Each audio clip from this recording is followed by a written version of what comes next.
Alfred Plan, Silent Weapons for a Quiet War. In reference to the extermination or Holocaust, it is important to know that this is not without possibility today. I would think that when the people of this land realize how they are still enslaved, they may, because of their emotionalism, resort to the usual gatherings of marches and protests, a typical signature of revolt for change.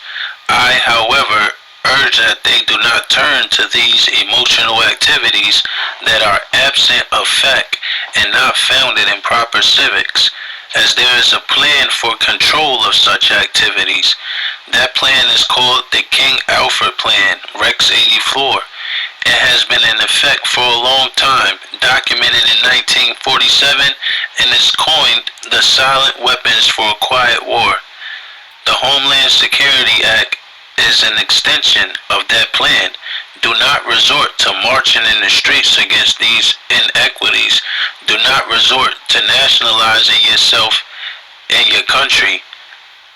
Oh, do resort to nationalizing yourself and your country, much like Castro did when he nationalized Cuba. This is why the American demos or democracy don't like Castro. They are more than aware that you are bound to this continent by heritage. The King Alfred Plan is a presidential executive order number 11490 executive order that began its written instructions approximately 1949.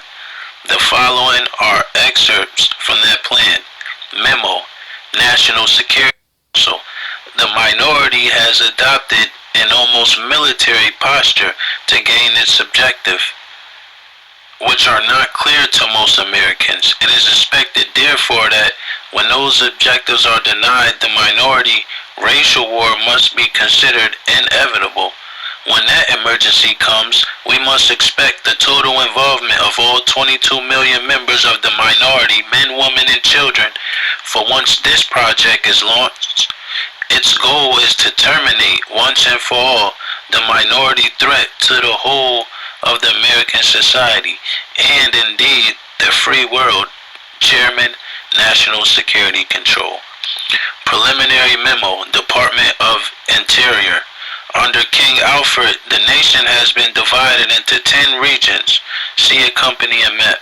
In case of emergency, minority members will be evacuated from the cities by federalized National Guard units, local and state police, and, if necessary, by units of the regular armed forces using public and military transportation, and detained in nearby military installations until a further course of action has been decided. Preliminary Memo, Department of Defense. There will be many cities where the minority will be able to put into the street a superior number of people with a desperate and dangerous will. He will be a formidable enemy, for he is bound to the continent by heritage and knows that political asylum will not be available to him in other countries. The greatest concentration of the minority is in the deep. Now think about that, right? There's a plan to kill off African Americans, so-called, right? There's a plan to kill off blacks. But I've told you, black, the etymology of it, is pale. So people that run around saying they're black and proud and all that stuff don't even know what the hell they're talking about. African, it was first used to describe whites living in West Africa. That's etymology. You can't get past that. These are people that don't know who they are. But the government knows who they are. Says it right there in their plan to exterminate them. That this is a plan to exterminate these people, and they plan on them to be a formidable foe because they are bound to this land through inheritance. They can't go anywhere else because they're not from those places. They're from right here. Noah Webster's 1828 definition of American. The copper-colored races found here by the Europeans, Aborigines. But now the title has been stolen. Read the definition. Has been stolen by the Europeans. So if the title is stolen by the Europeans, what are you calling the original Americans? You're calling them black today. You're giving him a title that makes him non-existent. Black has no standing in law. So said Barack Obama on the Tom Joyner Morning Show. He said he personally doesn't call himself the first black president. And he didn't.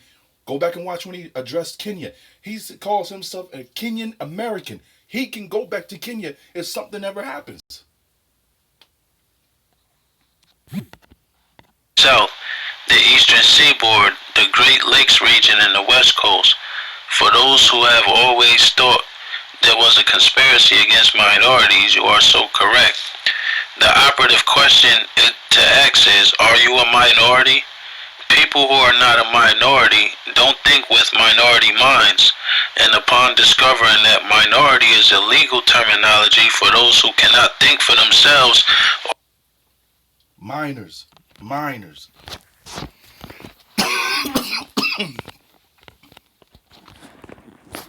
Good God.